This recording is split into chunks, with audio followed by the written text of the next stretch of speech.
انعقد مؤخرا بفندق جراند الحياة بمدينة الخبر في المملكة العربية السعودية المؤتمر السنوي العاشر للجمعية السعودية للروماتيزم 2024.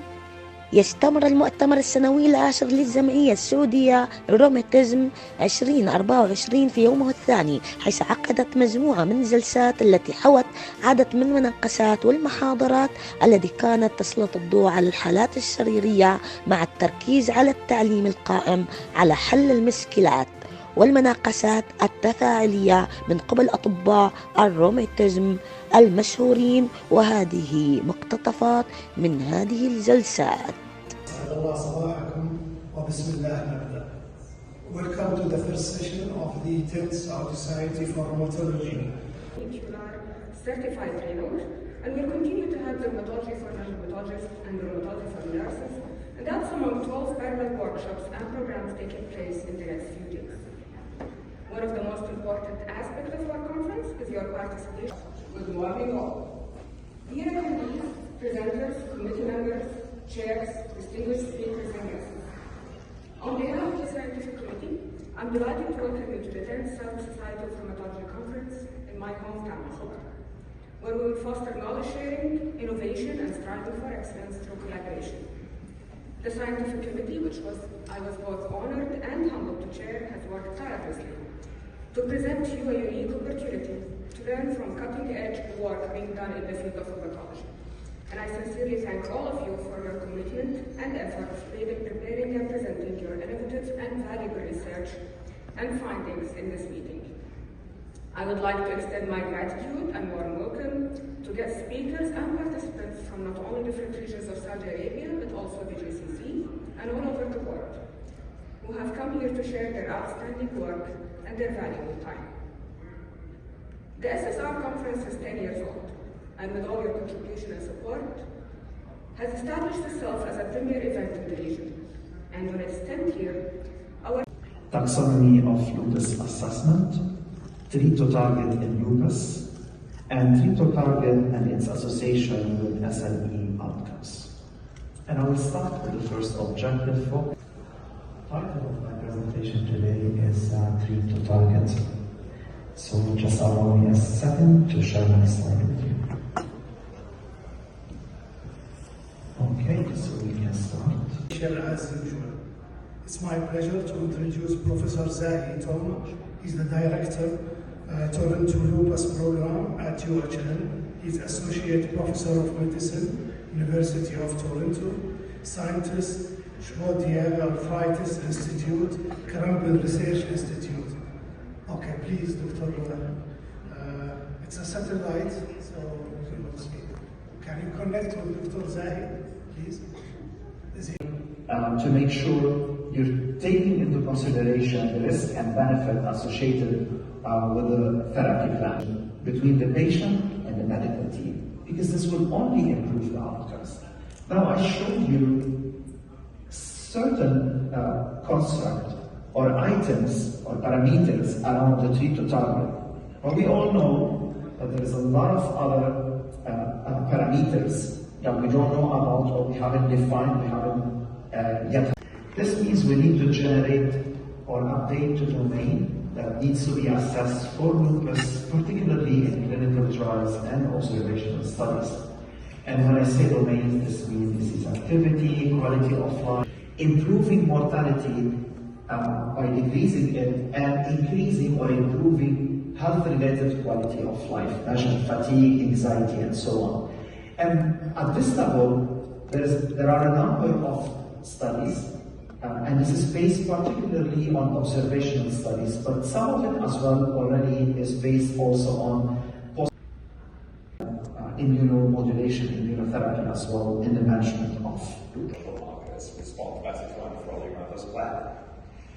In fact, in the last few years, anaphrolema is a completely different mechanism of action. It targets interferon, which is innate immunity.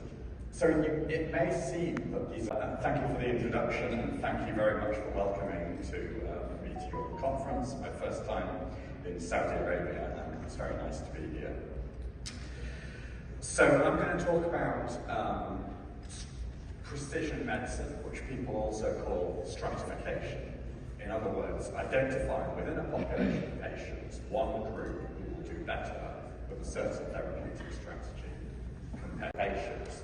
But we also thought, when we planned the study, that some patients... So these are just baseline findings. So there was disagreement between ultrasound and swelling in both directions. So if you take patients who had swollen joints, you have two patients who both have the same level of disease activity, both have the same level of flares. Clinically, there's no difference. Is there a different mechanism underneath that's driving one disease and the other that means one drug will be effective and one drug will not? And I think all could be like musculoskeletal, or they could be based on an immune test like this myeloinflammatory group or plasmablast group, but each of those groups is based on many different diseases. So just to summarise, I think the existing stratification, high SLEDAI and serological, below is rheumatoid and white is healthy controls, and you see that the interferon signature is very clearly associated with SLE compared to rheumatoid or healthy. Okay, so we need to then identify what is active accurately, first of all. Then let's think about mechanisms. First, B cells.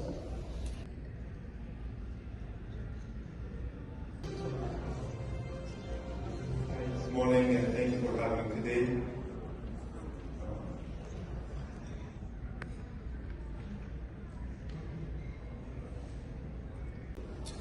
Interferon signature probably has many roles in the clinic. Female who is known to have SLE and presented her headache is chronic. Talking about two controversial topics in SLE.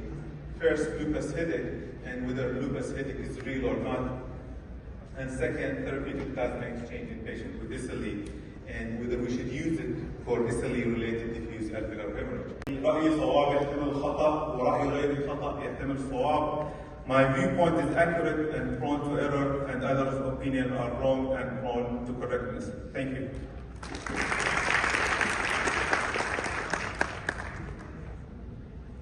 Lupus headache. When you look at the SLEDAI 2K score, the lupus headache is defined as severe persistent headache, which might be migrainous, but must be non-responsive to narcotic analgesics. That's why blocking that can be effective for lupus. But BAFF is actually part of a complex system. B cells have BAFF receptors and TACI receptors, and another receptor called BCMA, and there's another ligand called APRIL that combines TACI and BCMA as well. As you go through B cell development, earlier B cells use BAFF receptor most, but as you get past the germinal center reaction, you get more. Thank you. So I'll try to continue. The last lecture in this session, Dr. Edward will speak to us about that. One of the benefits of new therapies is that there's later mortality, things like cardiovascular mortality infection that occur after 30, 40 years of lupus therapy, so it makes a difference. Also, the population of lupus may be changing. So the demographics of the world, the population of targets B cells. So B cells have CD19. The study and of course our statisticians and our maestro. So as we know that rheumatoid arthritis is a systemic rheumatic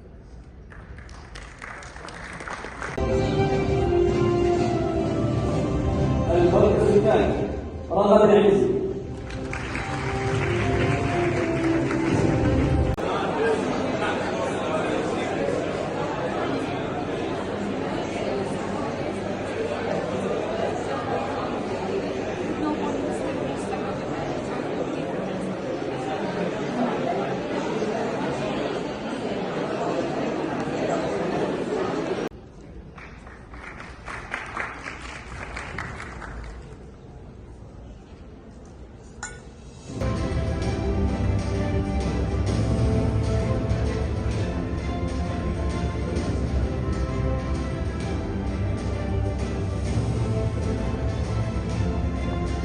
الدكتورة حنان الرئيس رئيس مجلس الإدارة.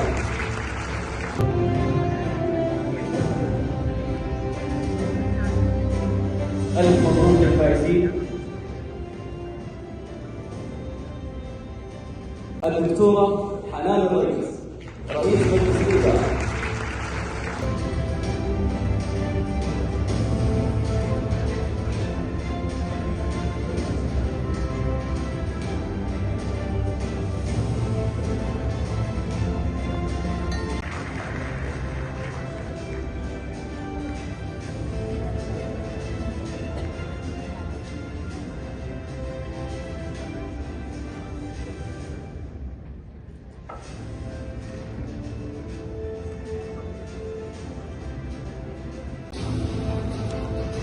الدكتور محمد بدير.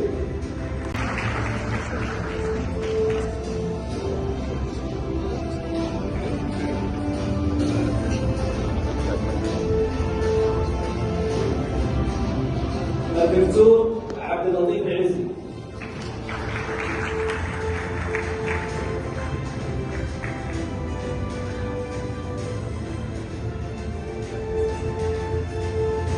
الدكتور كما الدكتورة منال أحمد حسن رئيس اللجنة العلمية للمؤسسة.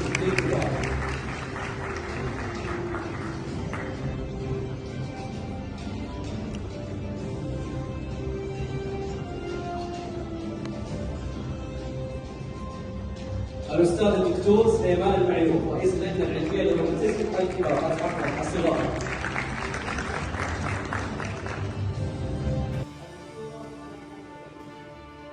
يعد المؤتمر أكبر تجمع متعدد التخصصات في المملكة العربية السعودية مع جمهور يصل إلى حوالي أكثر من 1000 مندوب، في ذلك صناع القرار الرئيسيين في مجال الأمراض الروماتيزم لمركز الهتون الإعلامي ورفع الشرقية.